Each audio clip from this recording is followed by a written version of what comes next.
Hi there, Year 8, and welcome to this lesson on Newton's third law. So what I'd like you to do before we get started, do it now task. Here are some Skittles. Here's a ball. What's going to happen when this ball hits the Skittles? Pause the video and write down what you think is going to happen and why.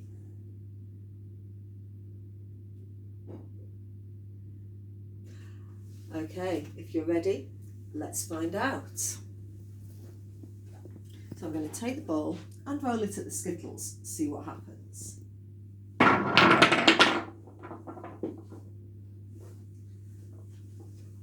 The Skittles fell over. Did you predict that? But why did the Skittles fall over? What was it about the ball hitting them that made them fall?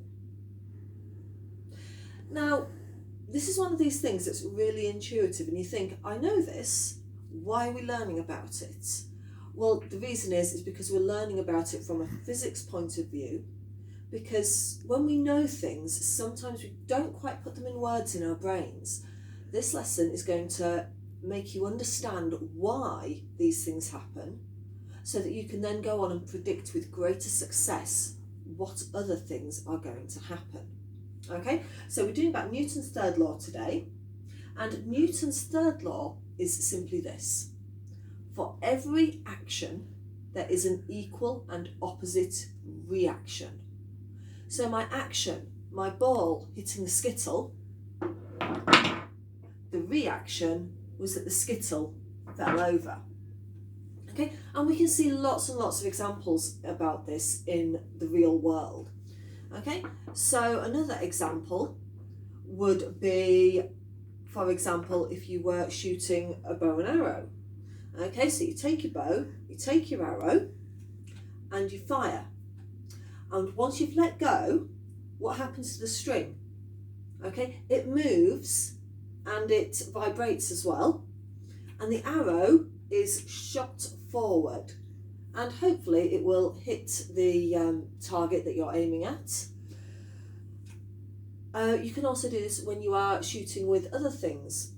And the bow, although the string will vibrate and might hurt your arm if you're not wearing a bracer, if you're shooting a gun, and you might notice this on films when you see it, especially if you're shooting a rather powerful gun, is that you get something called a recoil.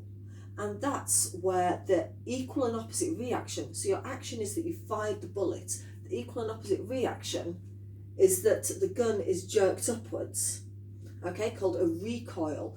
The gun is moving backwards. It pushed the bullet forward and the gun moved backwards. It's why cannons, when you go and look around castles and you see cannons, the cannons are on wheels. It's not so you can move them about easily. They're heavy. They're not meant to be moved about easily, especially not in castles. But it's so the recoil means that they can move backwards safely. So when you light a cannon, that's why people run away. It's not because of the noise. It's so that they don't get hit by the recoil from the cannon. Another way of looking at this is with toy cars, and you can join in with this at home. All you need are a couple of toy cars. Now this doesn't happen in the real world. In the real world we have things called bumpers and crumple zones, and the engineering and science behind it is really fascinating, but also really mathsy. If you want to look it up you can, but you do not need this, not now, not for your GCSEs. Okay, so don't worry too much about it, because in physics what happens is you've got two cars, and if they are driving at each other, what's going to happen when they hit? In the real world, you are right, they hit and they crumple and they smash up, and hopefully people aren't too injured. But with toy cars, and these cars are about the same size and weight, or mass I should say, because of course we know that weight is because of gravity. If they both hit each other at about the same speed, they should bounce off each other. Okay, and they should ideally hit each other and bounce off the same way. Okay, so we've got two forces hitting each other, they're moving, they're forces, they hit each other. We know from Newton's second law that force is mass times acceleration. Okay, hopefully you remember the song and you're singing that now. Okay, so force is mass times acceleration. So they bump into each other, the force hits, they've got mass, and the acceleration should move them backwards.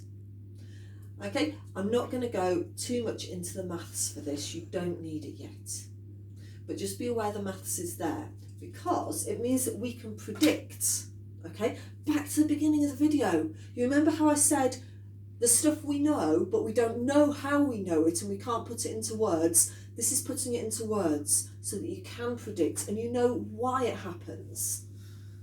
Okay, I've got two tractors. They are of different sizes. This one is the big, heavy tractor. This one is a cute little lightweight tractor who sings a happy little song, and I'm not going to turn him on to hear his happy little song. Okay, so if these two tractors hit each other, we're going to predict it first. Okay, we're going to think about this. So we're going to say what's going to happen. We expect if the force is, so if the mass is the same, then they should have the same reaction. Okay? So if you've got the forces and the mass is the same, they should have the same reaction to move apart. If one of them has a heavier mass, I bet you can predict what's going to happen. Pause the video, predict what's going to happen. Okay, so what's going to happen is the two tractors are going to hit each other, and the heavier one, do you think that's going to recoil, move backwards? Do you think that's going to recoil more or less than the small one? Now, hopefully you've said it's got more mass. The force is going to be the same because it's the force of the collision. But if the mass is heavier, then it's going to have less acceleration. It's going to move backwards less. And we know this because force is mass times acceleration. Okay, so let's see. This one barely moved backwards at all. It moved forwards. It kept going, but this one had to move backwards. Okay, this little light one moved backwards a lot more than the big heavy one. What you should have seen is, and that one moved further back. Okay, as I say, this is in the physics world, not the real world, because the real world, all your cars are a lot safer than hitting into something and bouncing off and, I don't know, some sort of like bumper car madness where you just pinball around, and that's loads of different fairground ideas, but you zoom around and you hit everything and, you know, you all get damaged. No, we've got crumple zones and bumpers and things like that in real life.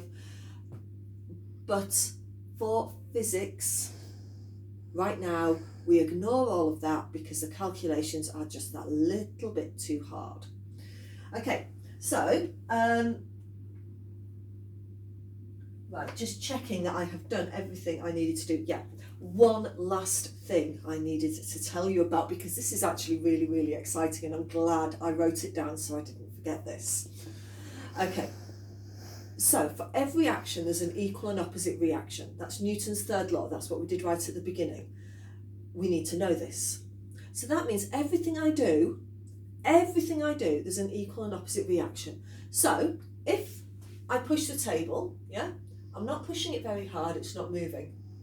I push it really hard and it moves. Let's move it back.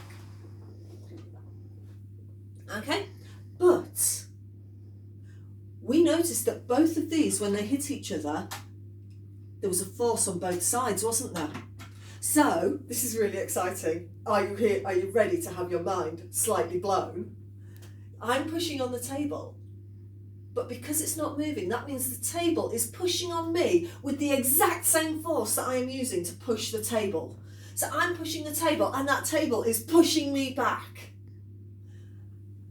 Yeah, I know what you're thinking. You're thinking, no, Mrs. Smith. The table doesn't push me back. You're leaning against a chair. That chair isn't pushing you. What about if I walk up to a wall? That wall isn't going to push me. Yes, it is. But with the same force that you're pushing it, it pushes you back. But what happens if maybe you're not prepared for that force? Maybe you're not prepared for the force of the table pushing you. So I could push the table over because the table wasn't prepared for my great big force pushing it. But what happens if I'm not prepared for the force of the table? Let's find out. Okay, so I'm just going to do a nice happy little walk, la la la. I'm not looking where I'm going, and oh, there's a table. Ah! Ouch. Okay, so maybe that was a little bit more dramatic than I wanted, but it gets the point across. The table pushes me back. And most of the time, we are prepared for that. When I am stood on the ground, I am prepared for the ground to be pushing me back up.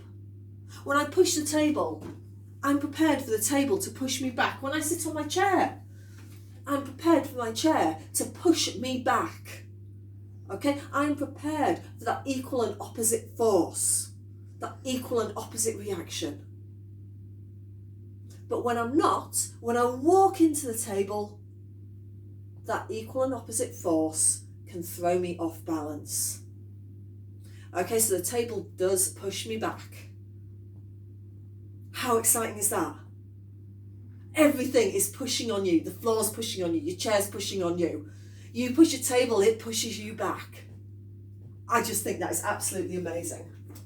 And I'm glad I reminded myself to tell you about that. Okay, so hopefully this video's made a bit of sense. If the stuff I've just done about the table pushing you back doesn't make sense, don't worry too much. Okay, just let it sink in your brain, work in there, and next time you come across it, maybe your brain will be a bit more ready to say, actually, yeah, I get that now. Okay, so what I would like you to do, there are 2 different worksheets. They are both labelled Newton's third laws. One of them is labelled hard. If you don't really like the whole, woo, table pushing me, woo, if you don't like that, do the normal one. Okay? All the answers are in this video, so if you get stuck, watch the video again.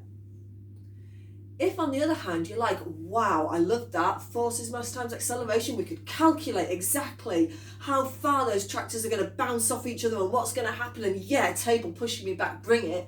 If you like that, try doing the harder one.